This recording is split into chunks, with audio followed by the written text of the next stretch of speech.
But you know why? Because they want you to stay poor and stay hungry and beg and always come independent. Right along life. I stand here today to give what will be my debut presentation since the last election on the other side. And so I stand, Mr. Speaker, to give my unconditional support to the estimates of revenues and expenditure as presented by the Minister of Finance last Monday. Mr. Speaker, those measures presented here last Monday had people written all over it. It was people-centered measures, Mr. Speaker, aimed at developing and transforming all our people, including the people of St. Andrew Northwest who are here in the numbers today. The budget is for you. And Mr. Speaker, I recall after the budget, the media outside interviewing, and a cheap attempt to put down the Minister of Finance because there was nothing to comment about. We heard inarticulate. We're not doing dictation. We are not doing English language, Mr. Speaker. We are presenting a budget for the people of Grenada, Carriacou, and Pidi Martinique. So if you have to comment, what the media was asking is for you to comment on the content. And Mr. Speaker, as if it wasn't bad enough, we saw the rebuttal. In most parts, it was like a comic performance on a stage with a bored audience. Mr. Speaker, before I get into the meat of the presentation, I think it is very important for me to first give God a high note of praise and thanks for keeping me and protecting me in that period. You know, it was not easy. And so I want to thank the people of St. Andrew Northwest. And today you show with your support how powerful you are. You have supported me and you have carried me. And so as I stand here, Mr. Speaker, and I thank the entire St. Andrew Northwest, please permit me to call some names, Mr. Speaker. I know one lady present in the audience would not like me to call her name, but I must call her name. You see, Mr. Speaker, after the death of Francis Mahan, I realized that you have to give your people the flowers while they are alive.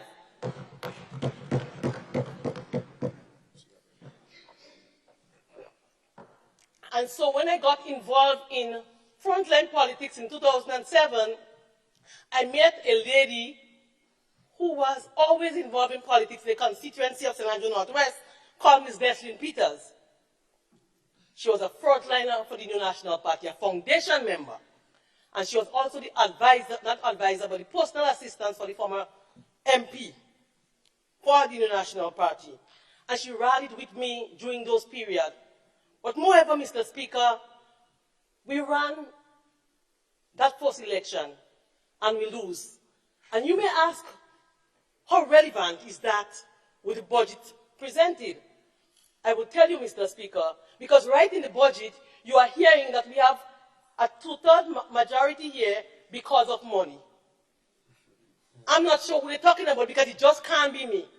And so I want to say to Deslyn Peters how much I love you for the support you have given me over the years.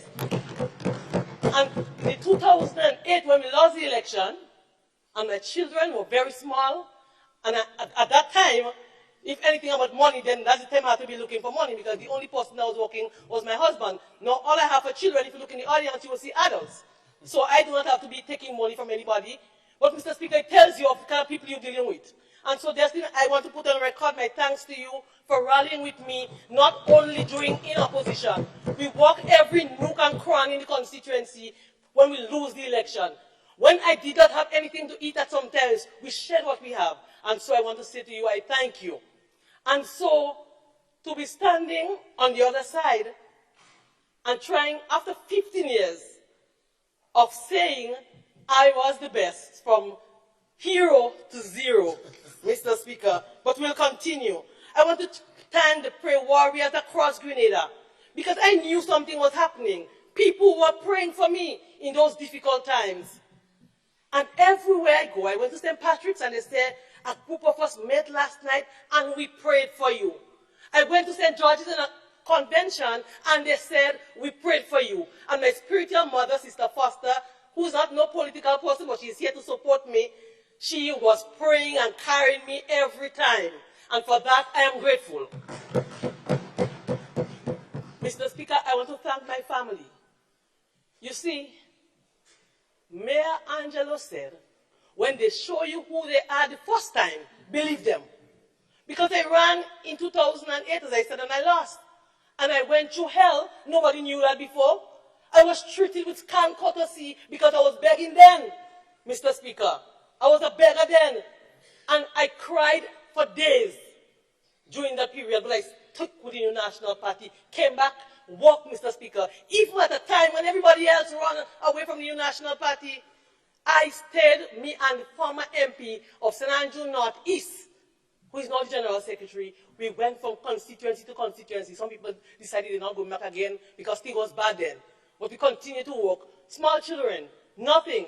Mortgage to pay, but we continue to work. I wasn't hungry more then. I did not want money then, Mr. Speaker, because I was working for the New National Party. And so, Mr. Speaker, I want to thank my husband and my children who have given me all the support during those periods. And even now, more support, Mr. Speaker. And so I want to thank you. Mr. Speaker, let me get into the real debate. Debating the budget, Mr. Speaker. And as I said, I felt very proud to be a member of this side after the presentation. I felt happy that I made a choice when the Honorable Prime Minister, Deacon and Miss Thomas Mitchell, invited me to a meeting 4 hours long. And as I said before, you heard the whole story, so I'm not going to go back to the story to waste my time. But I was happy that I accepted and joined the government. And I want to reiterate here, Mr. Speaker, when I met with the Honorable Prime Minister, we had no discussion about any job for me, any remuneration package for me. Just how I joined the New National Party in 2007, left my teaching job after 14 years without no package. I didn't accept no package when I joined the New National Party. I joined because I wanted to serve the people. I wanted to give more, Mr. Speaker, and I joined the NNP. That's how I accepted. When the Honorable Prime Minister met and spoke with me, I didn't ask him anything about my children because I believe my children can handle themselves. They are adults, and we know how to make ends meet. He can tell you that I had numerous conversations about assistance for people within the constituency of St. Andrew Northwest. Mr. Speaker, you see, I do not even have to go with this long discussion because I have a track record of serving the people of St. Andrew Northwest. And I've served them in opposition to 2008. I acted like your MP. I went to the private sector, I looked for jobs, I looked for all the different things, even when I didn't have for myself. For the last 10 years in government, the 2 terms, I represented you. I gave away even sometimes almost the whole salary. And I guess that's the reason why people believe that we had some constituency allowance. And I wonder, Mr. Speaker, what the former Speaker will say. Because I know he had so much concern in government that I was giving away everything that he had to speak to the boss. But now you're hearing that I'm greedy and I'm a hungry mouth. Let us carry on, Mr. Speaker. Mr. Speaker, when I heard the Minister of Finance speak about the seed and $200, I was happy for the elderly people in the constituency of St. Andrew Northwest. I heard my honorable sister on the other side saying about the 150. Mr. Speaker, I will deal with the 150 here once and for all. And I hope at the end we do not hear anything again about this 150. Mr. Speaker, I was the Minister of Social Development in the ministry in that time when this so-called 150 was given. Mr. Speaker, I recall vividly that I was called a Sunday and told that we want to give all seed beneficiaries $150. And I started to discuss that because I understand how seed operates. The nature of seed is that you cannot give everybody across the board. It is cash transfer based on household composition. So it means that if you're going to increase seed as it is in its original form, some families will get 50, some may get 75 added to the household, some may get 100, some may get 200. Mr. Speaker, I was told it's not seed. So I say, well, if it's not seed, then maybe we should not be dealing with it. And I was back and forth. If you know me well, you know I can be a little troublesome sometimes.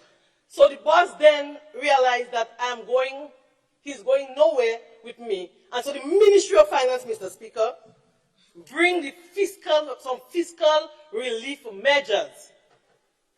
And Mr. Speaker, the measures included $150 stimulus for all seed beneficiaries. So it was not seed, but it's $150, a COVID relief. At that time, we were giving other people, some who qualified, who did the PMT and passed, and because there was no money there, they said, we'll put them, and by then you'll relook their status. People who lose their jobs through COVID, they too was given part of the stimulus. So there was two different programs. One is the 150 for existing seed beneficiaries, and the other was the 450.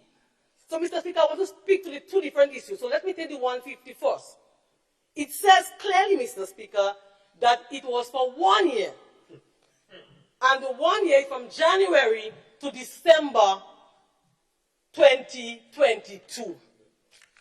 Mr. Speaker, it is Cabinet Conclusion 14 on the 3rd of January, 150. So I'm not sure if our colleagues are forgetting deliberately. I'm not sure if it's political expediency.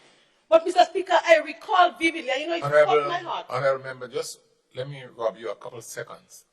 I've appealed to the audience this morning at the start of Parliament today that the phone should either be turned off or put on silent. I keep hearing the shrills of the phone. I don't want to ask people in the balcony to leave. You have to obey the instructions of the speaker. Please try and either turn off your phone, put it on vibrate or silent, so the ministers can make the presentation. Go ahead, please, Honorable Member. Mr. Speaker, you know what pained my heart? Some people can tell lies. Some people, you know, when I hear everyone is joining with this 150, well, I shouldn't say everyone, but I've heard more than one members from the other side speaking about this 150 every time they get a chance. Because, Mr. Speaker, they understand how people gravitate towards things. If you repeat it over and over, people believe. And so I believe we have to repeat over and over that it was a temporary measure. It was a measure for 1 year. And so, Mr. Speaker, listen, I do not want you to get me wrong. I believe that our citizens who are vulnerable need every bit of assistance they can get. In fact, I've heard the member say she have not heard my voice, they can lose my voice, but I've done several interviews on the issue. And so I will champion, and that's the reason why I welcome the 200 for the elderly. And I'll speak of the other measures that I welcome. I will champion for continuing, for giving additional assistance to the vulnerable people. But, Mr. Speaker, as representative, we have a responsibility, and I agree. So I have no problem if the members on the other side came and say it was temporary measure, tell the people the truth. But we believe that because of the whole COVID situation, inflation, then maybe you should continue. And you make a case for them to continue maybe for a year, 2 years, we look whose condition get better. But don't come to the Honorable House week after week, Mr. Speaker. Have a heart for the people you say you love. Why are we lying for them? Tell them the truth. It was temporary measures. And Mr. Speaker, I recall vividly, there were 2 members who were not happy with the fact that you're going to give temporary measures because it was election in the air. We didn't know the date, so we didn't know it was election. But the election was coming, and we're going to give this 150 for 1 year and remove it after. And so I recall, Mr. Speaker, 2 members saying that they're not happy with the fact that you're going to remove it. It's like you're tricking. I remember one member used, like, I'm not happy tricking people. And I recall, Mr. Speaker, that they will tell, what about a temporary COVID relief? You don't understand. Coincidentally, Mr. Speaker, one of the members is still in this house. And the other is the former parliamentary representative for Carriacou and Pidi Martinique Affairs.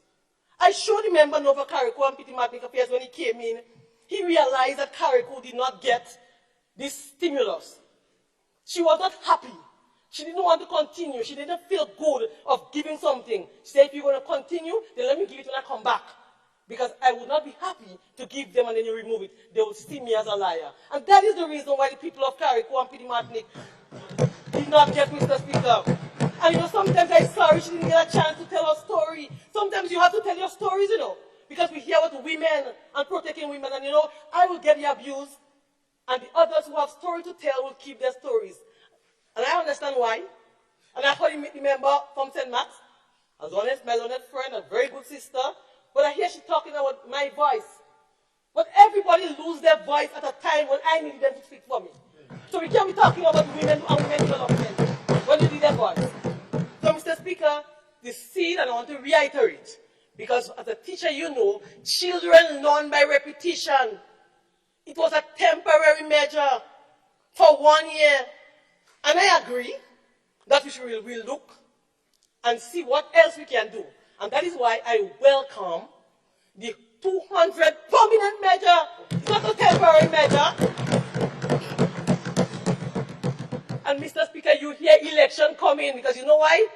Every time a measure is given to help the same poor and vulnerable, it's because election is coming. So that's why they believe that less than 2 years, election is coming. Because this team, Mr. Speaker, I have to apologize to this team too, you know. I came in this honorable house and I said that there were, maybe immature, I can't recall the exact words. Maybe I didn't use the word rookie. There are some words I don't use. But I did say that we are the safer hands. I want to say today, we are in the safest hand on this side. Mr. Speaker, you see, we say rookies. But if rookies, Mr. Speaker, can come in and not lie for the people, or not only when election is close, you give measures and give $200 permanent measure for elderly citizens, then I want to be on the side with the rookies.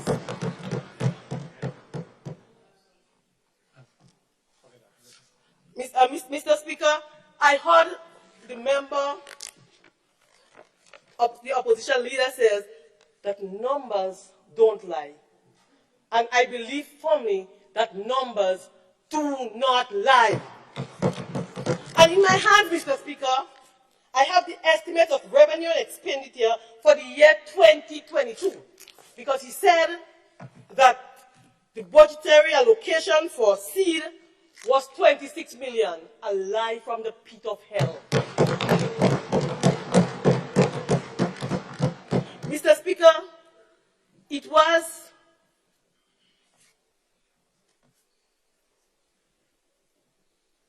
$18,530,000. But I will tell you where the 26 million come from. So, Mr. Speaker, we had budget in November for the 2022 fiscal year. We never allocated this 8 million we're talking about for seed because we didn't have that in our minds yet. Because we didn't have no poll results yet. I hear somebody saying it's not true and not true. Then say what is the truth. I can sit down for you to stand on a point of order to speak to say what is the truth. So So we budgeted $18,530,000 for seed in its original form. And then in January, Mr. Speaker, several calls. Calls from who? Call from who? Then somebody else calling me to say, well, is that what you want? I would not say he's a faceless monster. You may want to say that, Mr. Speaker. So I received several calls, and we're going back and forth with calls. I was not comfortable, so I didn't take the submission to Cabinet. And the Ministry of Finance, the record is there, the submission is there, the conclusion is there.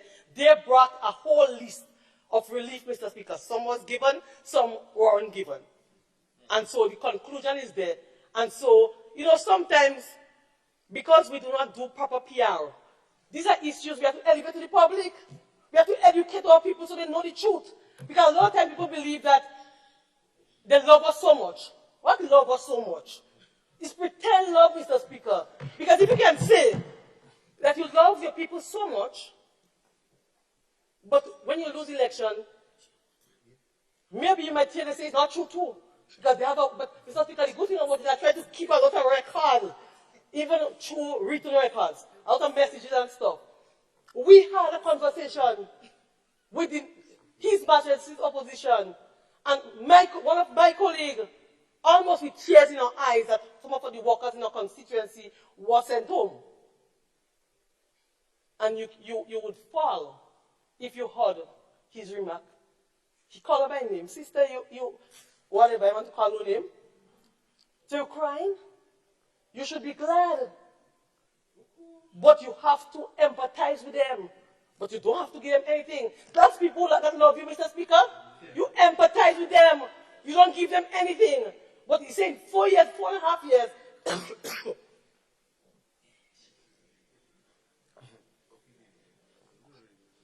In 4.5 years, they're coming out to vote for you. You don't have to ask them to walk. They're walking in every polling division.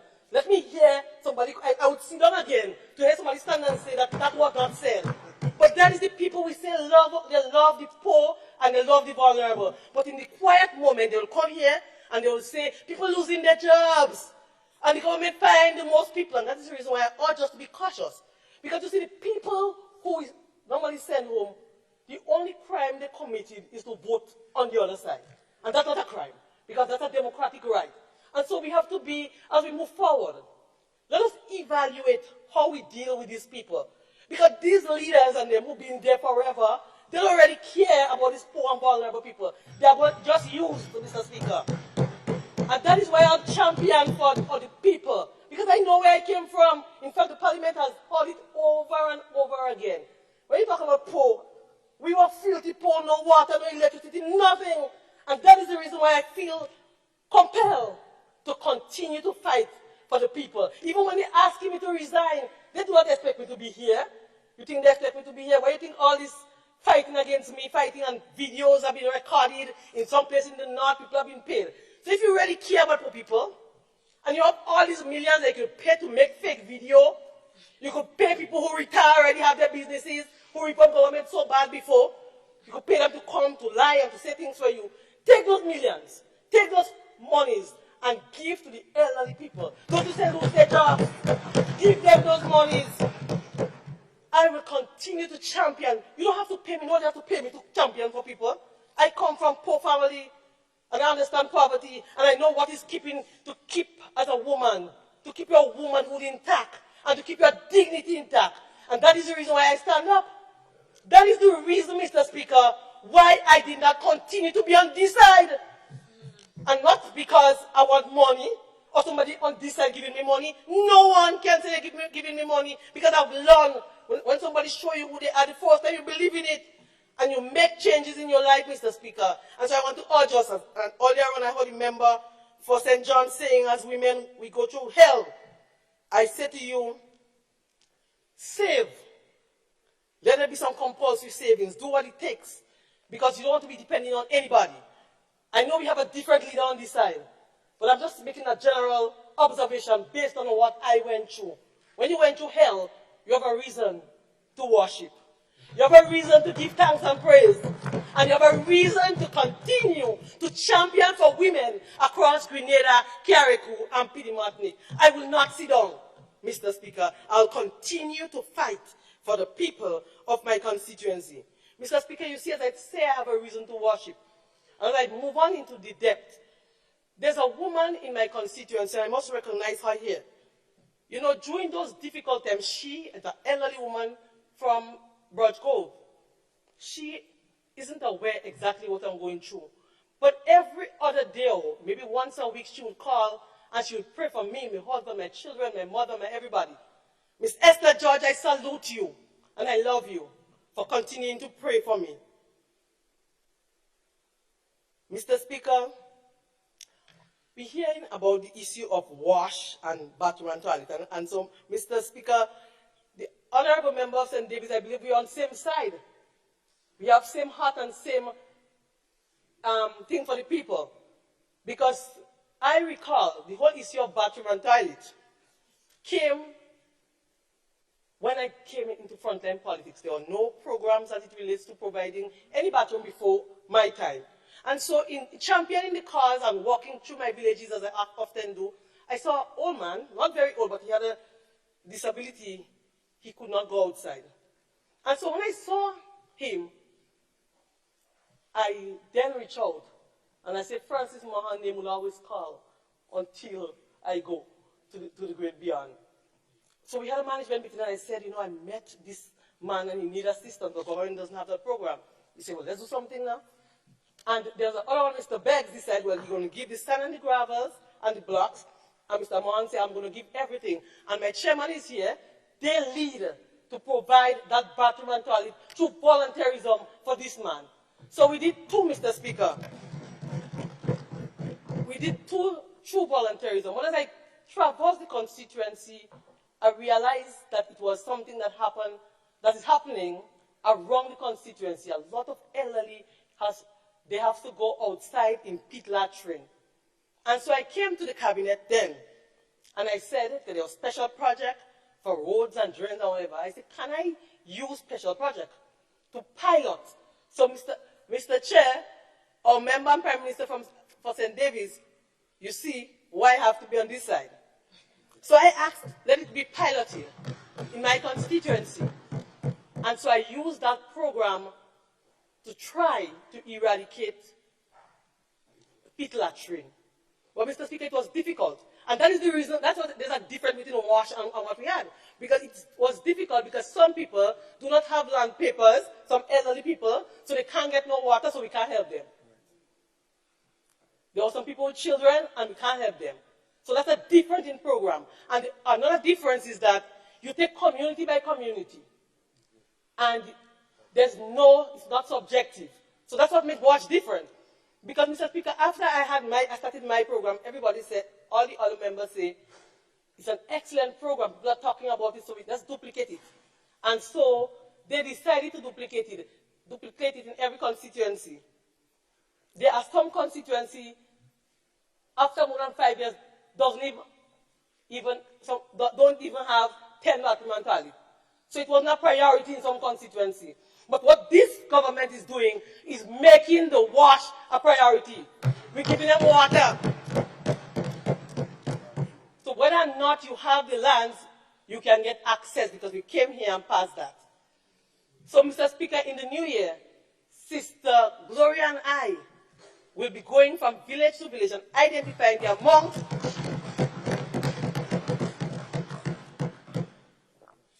I think we'll do an assessment to know which village has the most people needing and championing the cause to get water, because in my constituency, maybe if you do a survey, you realize that many people have bathroom and toilet because it was one of my main agenda.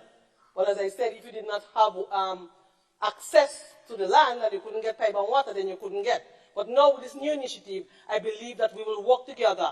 And as I speak of Sister Gloria and I working together, I want to place on record my thanks to Sister Gloria Thomas for coming to me and joining and creating history in Grenada. I know the fact that I'm on the other side, some in the opposition will try to think they can divide us. There's nobody or no one that can divide us unless we want to divide ourselves. And in trying to make all kind of stories, you're creating more problems for me. Because this lady wants to get me out even when the rain falling. I have to remind her I have a husband. So, Mr. Speaker, you know, I love this lady so very much. And I said there's one issue I have with her. And I tell her I'm going to tell her in the parliament. She wouldn't hear it before, but I'm going to say it in the parliament. She would call me 3 o'clock in the morning or text me. I'm not sure what she's hoping to find, but I have a husband in my bed. So, Sister Gloria, I love you so very much. And we'll continue. I know the social worker in you and the people champion in me together. We will join our hands and we'll continue to walk the nook and cranny of the constituency of St. Andrew Northwest, doing for people, touching people, Mr. Speaker, and representing them well. 2 for 1. Can you imagine? 2 for 1. We are the best, Mr. Speaker. And so we'll continue the projects. We have started many projects within the constituency. We have 2 skills training. We know only 2. There are some people who are not in the, who are not young people. They're not youth under 35 that can get into the Imani and other programs, other youth programs. And so we have the sewing machine, the sewing program, and we have a tailor program. But we also want to commend and thank Sister Celia Fletcher in Brudge Grove. She is giving back to the community. And so we have collaborated with her. We have given material and 2 sewing machines, and we visited the women who are there. Mr. Speaker, you see, we have to look for ways and means to empower our women and girls so they do not always be dependent. So we are continuing to work to improve the lives of our women and girls in the constituency. Mr. Speaker, we have many infrastructure work mostly every village. We have bushes, we have roads and drains. And so, you see I'm coughing here. I believe that this cough is, I'm asthmatic generally. But I believe this cough is prolonged because of Sister Glow. Because I told her I was not feeling well, she still tells me, let's go. And the rain wet me. So we'll continue, Mr. Speaker, to go in every nook and every cranny. Mr. Speaker, education. I've said time and time again, it's only through education we can eradicate poverty. It's only through education we can take our people out of this hell place they call poverty. Because when you poor, Mr. Speaker, you're really exposed, you know. When you poor, people can call you all kind of hungry mouth and all kind of things. You know, I've seen that I'm hungry mouth and other members, elected members on this side, but I'll get to that to the end. I've been called hungry mouth and all kind of names, Mr. Speaker. When you poor, you are exposed. Mr. Speaker, I'm also happy that the Imani program, that we will now be fully regularizing people who are there. That $500, Mr. Speaker, is not $500 across the board, because there are some people, Mr. Speaker, who are not performing. And so we have to get them to understand that while we have a role to assist them, they have a responsibility too, to do what is expected of them so that they can be kept not in the program, but they can get permanent jobs. And Mr. Speaker, if I stand here and say that the Imani program has not done one good thing for the last 20 years, I'll be dishonest. And my credibility will be on the line. I must say that there are some people who find permanent engagement out of the thousands. There are some who turn managers and, you know, and some went and studied, come out with their degrees. But Mr. Speaker, after 20 years, you must evaluate. You must look back. Because if 300 get permanent, and you have 4,000 still in the program, then it means we have a problem. If people are 47 and 48 years, that's my age, and they're still part of the new Imani program, then we have a problem. So what I would say, I would not say let's disband and get rid of it, because there must be some good aspect. I say let's reevaluate, and let's see how, as we move forward, we can provide youth training that is sustainable. Youth training that will enable that less than 2 years, people get real jobs. Mr. Speaker, because you see, as I look in the audience, a young lady is watching me, and don't make them see who you are. She came to me with almost tears in her eyes. She said, Minister, she still calls me that way. I'm a member, I'm in the Imani program all these years, and I'm working hard. And I'm still an Imani. And my 2 daughters now, they are Imani. So, Mr. Speaker, just look at that. A vicious cycle of poverty will continuing. Can you imagine? She in the program, her daughters in the program. So if we leave it like that, we can see mothers, 3 generations of Imanis. We can see mothers in the program, grandmothers, and the children. Do we want that? So I ask us, as a government, let us look at new programs. It really doesn't have to be a new program, but let us reevaluate. After we will have done with this batch and see how we can give people job status, let us look at for training opportunities that will enable people that after 6 months to 18 months, they get permanent jobs. You cannot be in a training program for 13 and 14 years for $700. You're making children, your children come in the program and meet you there. Mr. Speaker, that undermines the job market in Grenada. And we have a way where we get the private sector to even abuse our workers.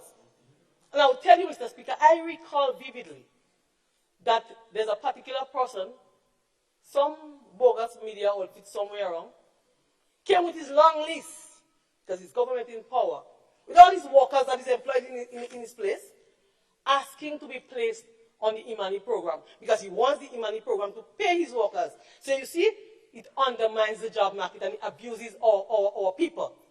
So I say, we have to relook.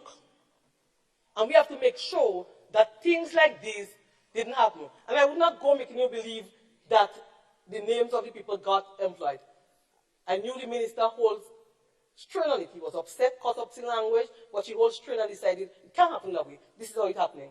I make the point to say, when you see people coming with all the different things, asking me to resign and do all kind of thing, you have to know why.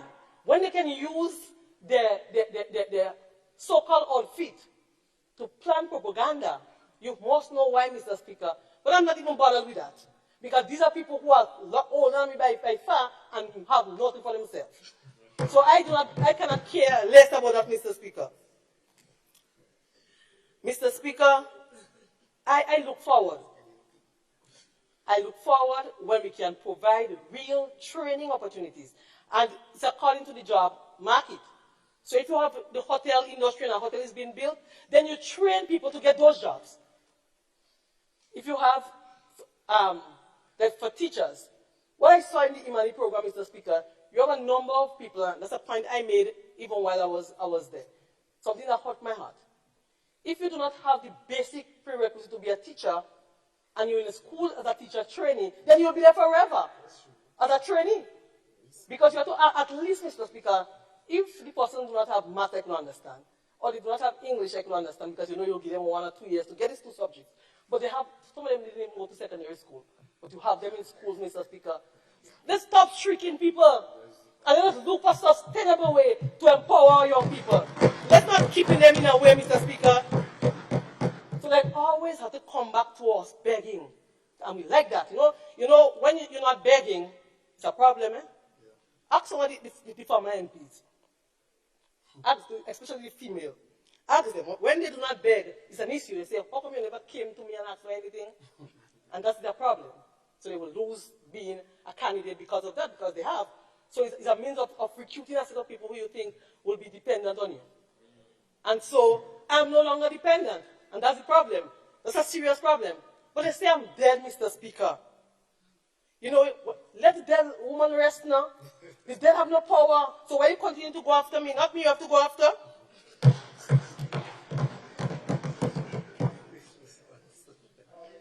Mr. Speaker, contract for service. This is something that bleed my heart from the inception. And I'm not saying it now because I'm on this side. It's something that I champion every time I get a chance to open my mouth. Mr. Speaker, because you see, we talk about poor and vulnerable. But if we do not pay no NIS for people, then when they turn 60, they have to come back to the same vicious cycle of poverty. So they start to come back to the same seed program. So somebody working with government, getting $2,500 a month. When at the end they could get some NIS of maybe $8 or $9, even $1,000, zero, Mr. Speaker, because you do not pay the NIS. You say they have contract for service. What is a contract for service? What I know as a contract for service is someone who gives some deliverables, not someone that come to work 8 to 4 and sit down every day as everybody and have the same job description. That's a contract for service. So as I speak to my members on this side, let us relook this whole contract for service. Something I champion. I was in a committee, a number of us who were against that contract for service. We came up with a nice written document on how we can go forward. It was never tabled anywhere. Because, Mr. Speaker, you see, there's a mindset to keep people always dependent. There's this mindset to keep people always dependent. And so as we move forward, if we're talking true transformation, let us transform our people. Let's not leave them in a way of dependent and vulnerable. That they always depend on a politician, and after that we come begging, and you can say, leave them hungry. Don't give them anything. Just empathize with them. And when election comes, they walk in without pay. Mr. Speaker, can you imagine? Mr. Speaker, this thing hurt me for months. And I'm not saying it because I'm here. And there are people right here who can say it's not true, it's true. But maybe what they would say is that you should not go outside with something that was said privately. But Mr. Speaker, I'm representing people. And if I am representing people, and you could tell me that I could leave them to suffer and not give them anything, even if I have, because they will have to understand to feel, he said, I sure some of them even voted for the NDC. And that is why I caution us. Let us transform how we deal. And there are some jobs, Mr. Speaker, somebody who have a big security contract, Mr. Speaker, I understand your political dynamics. I do not expect you to keep the contractor. Maybe you could. But I mean, I understand the political thing. Maybe we will reach in a place where we can keep them. But as it stands now, transformation takes time. It's not overnight. I didn't say, well, transform. No. If you, a student of human resource management, you would know you're talking about complete change. You can't change people overnight. So, Mr. Speaker, I would understand that you will take a contract from the major contractor.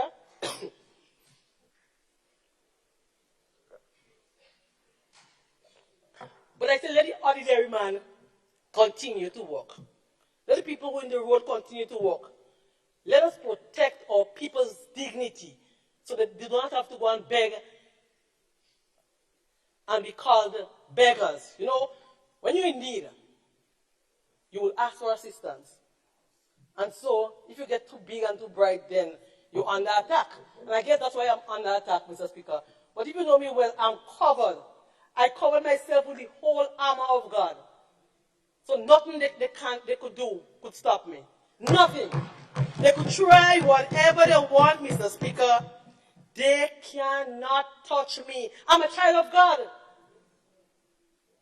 And so I allow him to cover me. So you could try what you want, and you could call me whatever you want. You could pin all video, dear Delma. What does dear Delma has to do with the release you?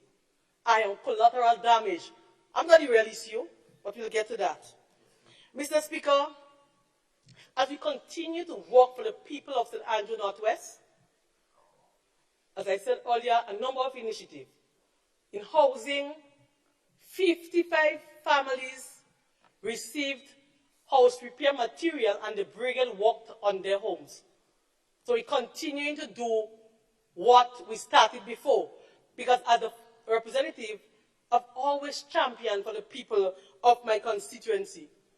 And I'll continue to champion for the people of the constituency of St. Andrew Northwest. They are my main priority. And they are our main priority because it's two of us now. It's not one. So I'm the elected representative, but Sister Gloria and I, we are going everywhere. And we are ensuring that we bring benefits to all the people, Mr. Speaker. All. There might be some who are not willing to come.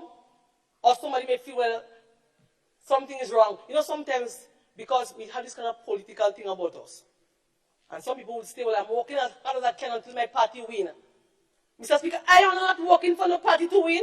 I'm working for the people to win. I am representing people. So if I have to work as hard as I can, the harder as I can, I will be working for the people of the constituency of St. Andrew Northwest who have elected me, Mr. Speaker, 3 times.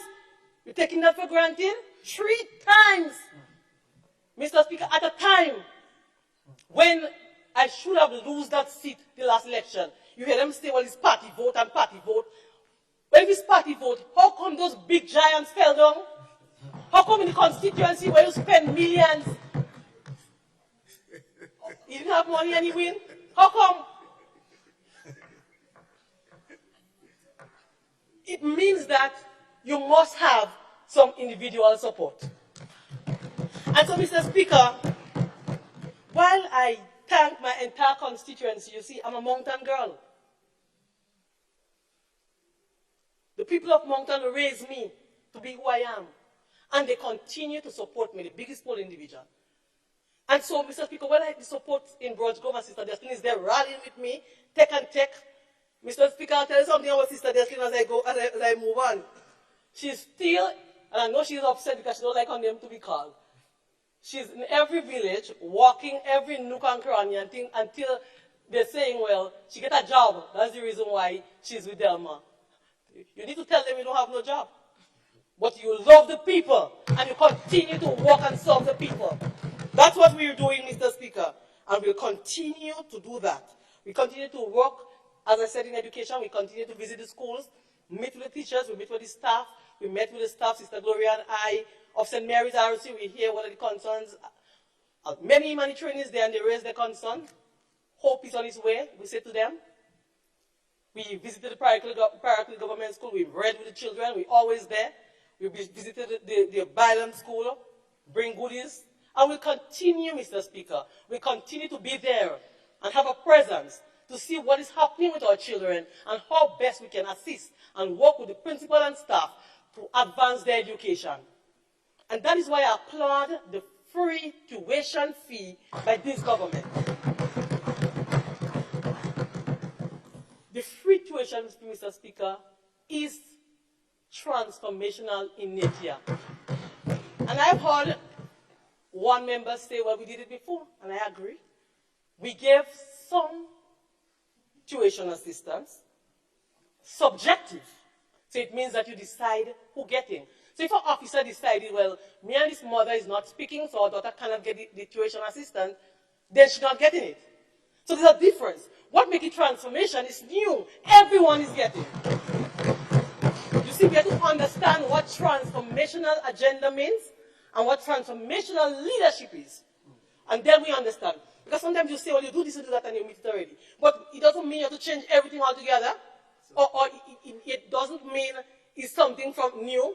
But you change the status quo, Mr. Speaker. And I applaud the government. So, Mr. Speaker, let's look at the rookies. A rookie team, Mr. Speaker, we say they meet a pregnant treasury. Well, something was wrong with this pregnancy. Because if you have all these millions, hundreds of millions, well, as one of my former colleagues said, they lie for us. Because we didn't know. We genuinely did not know that there were this million in the treasury. We were told, Mr. Speaker, to pay pension will bankrupt the country. Is this a country we want to live by, children? That's what we were told. And we believe it because we do not have the figures. We are no statistician. So we do not have those figures, Mr. Speaker. We believe that we were going to bankrupt the country. But the rookies, the inexperienced, they came in, Mr. Speaker. And here now, they pay the pension.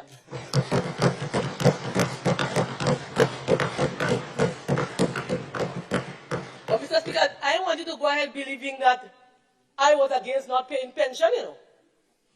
I championed my whole cabinet. I said, you're ready. I call around like I'm getting crazy. Because I say, well, if we get in, why they can't get? Why do we have to appeal the case? So don't let them fool us and say, well, they was going to pay it still. They wanted to appeal the case. They wanted to appeal the case. There was the discussion. And that's why I champion around and get people to say, no, We can appeal no case. But in their mind, Mr. Speaker, in their mind's head, they still were saying, let's call the election because we still have to make some changes. We cannot pay it as is. But the rookies came in and they paid the pension. Mr. Speaker, can you imagine, Mr. Speaker, making your public officers walk the sun in the rain, Mr. Speaker, and you have monies in your treasury that you can pay them? And you still dog their salary. Mr. Speaker, let me tell you something about the dog salary. So I was so upset, and I know a particular other member, well, you see what, a politician have us so in the kind of way that maybe they will not even accept that they say that. There's another member who was upset too, wasn't happy that teacher salary in dark and spoke about it, Mr. Speaker.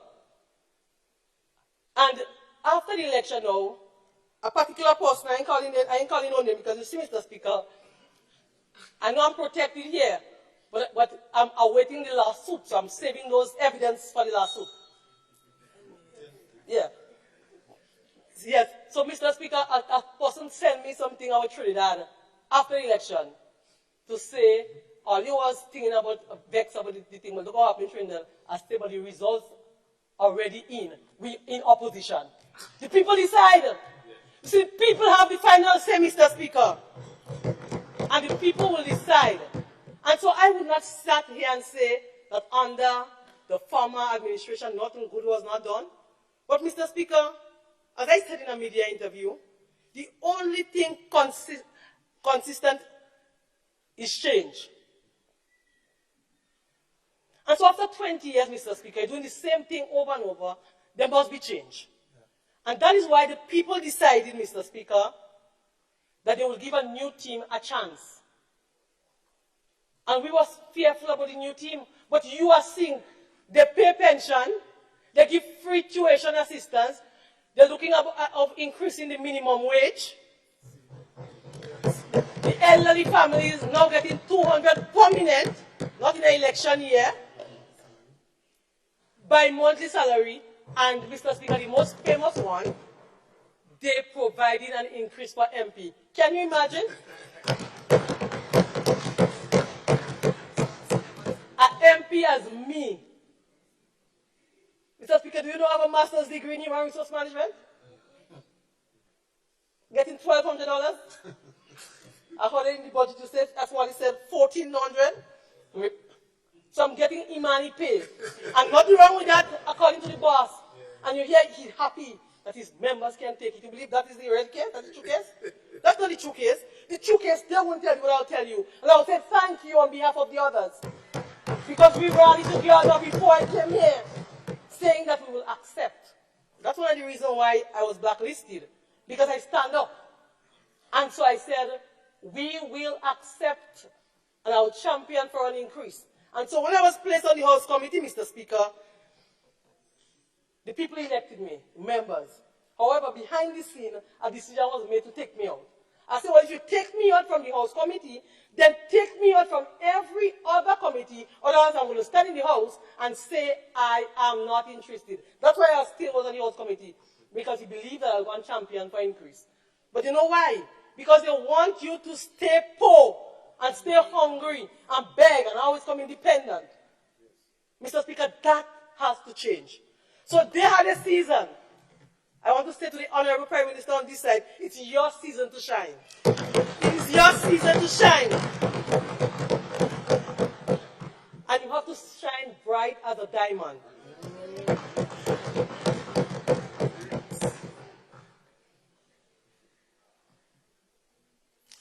Mr. Speaker, it's a little joke I want to make about the home improvement. So maybe they added something to the end. But these people maybe not studying the document. The head kicks in on the side. They call it big name is a house repair. There's no house repair in this document. The name of the program right through has been the home improvement program. So if you add resilience, then that's good. But don't go and make it like, they just add a new name. So we need to study our documents. That's the issue. So, Mr. Speaker, I've heard many of the issue of the medical, and before I close, I have a passion for health. I would not be a good health minister, I was there, but Mr. Speaker, I take this thing to deep. My love and care for people make me, it's like I'm consumed with those things. And so when there are issues that affect people, I will champion. And I believe that health is too important for us to be divided about. Both sides. You have a doctor on the side here, and I know when I was Minister of Hospital Services, I champion, with her, I get her to support me. We hear a lot about nurses and doctors and issues. Many of the hierarchy of the healthcare workers, Mr. Speaker, they were like movie stars in Hollywood. They're acting. And all when you try to have a conversation, I even took them to have a conversation on improving their status so that they can get permanent.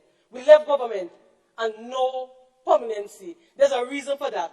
We keep people always poor, to keep you coming back and always asking. Mr. Speaker, I'm happy that this side my side, has already started making them permanent. And at the end of this year, many of them will be permanent. You have hard workers, they're giving all their best, Mr. Speaker, man. During Christmas time in 2021, during COVID, I visited the hospital. Nurses have to leave their families and be in the hospital, Mr. Speaker. Yet we treat them with kind courtesy.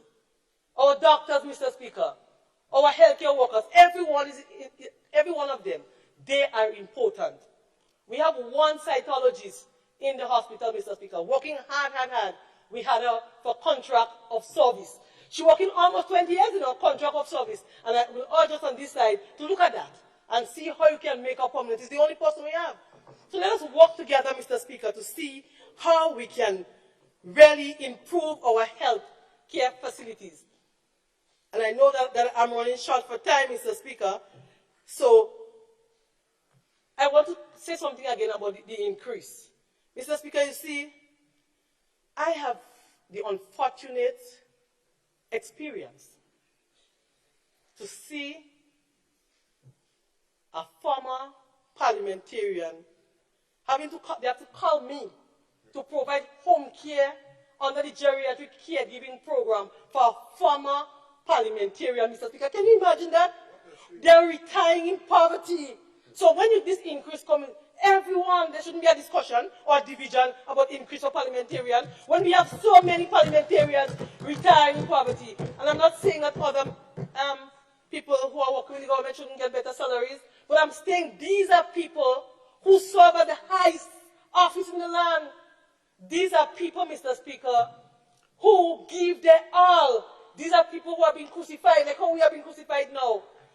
And so I am happy, Mr. Speaker, that as we move forward, that more people would not have to be, in his case, having to ask for home care giving.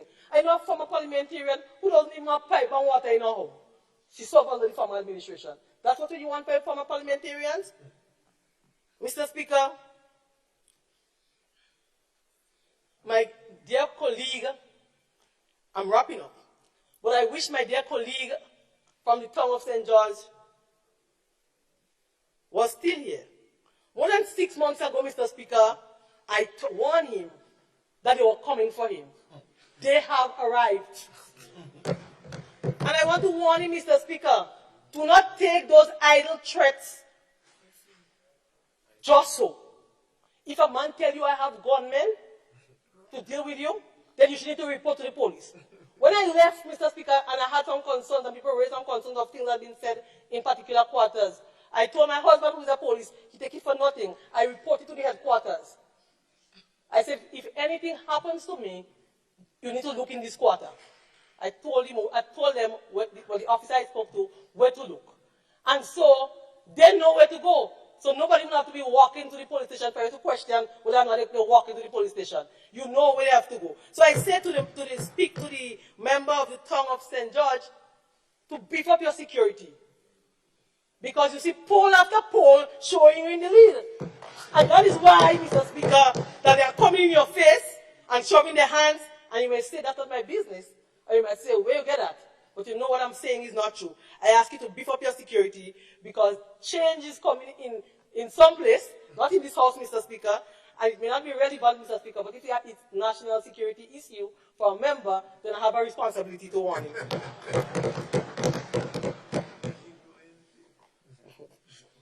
Mr. Speaker,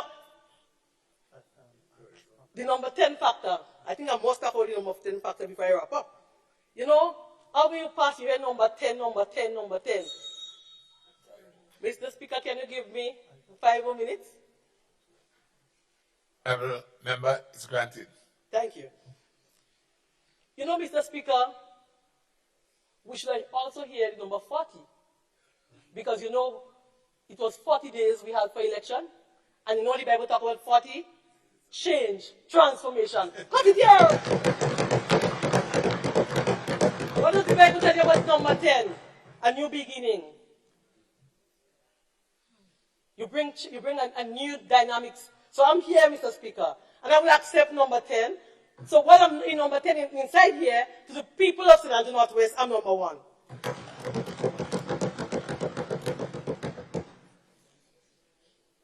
Mr. Speaker, I want to, as I close, say something to His Majesty's opposition. I believe that he has done a lot. And so if he has to be respected, you know, a lot of times you ask for respect. If you give respect, you get respect. And if you wish to be regarded as father of the house, or respected as an elderly statesman, then learn to behave like one. Practice to be one. What about behaving like Nelson Mandela, humble, compassionate, and gracious? What about Desmond Tutu, simple, right and honest? What about Michael Manley, progressive, a visionary, filled with wisdom? Show a better example for those you call young and inexperienced. You don't have to instruct, simple shows so that we can learn. Children learn by example. So since you feel that we or they, not me, I'm a big old adult. Since you think that they are children, then be an example to them. Not acting like the Wild Wild West. There are no cowboys in this honorable house. And Indians. We are simply a group of individuals elected by people to serve and do best by God's grace for our country. As I close, I recommit myself to the people of St. Andrew Northwest. I recommit myself as a team with Sister Gloria Thomas, championing the cause for the people of our constituency. Mr. Speaker, I know they try hard to get me out. But until my work is over, I will do the best I can. Mr. Speaker. Mr. Speaker, they got tired to see my face, but they were not able to get me out of this place. And oh, by the way, Mr. Speaker, I never get weary yet. I thank you. Right Along Live.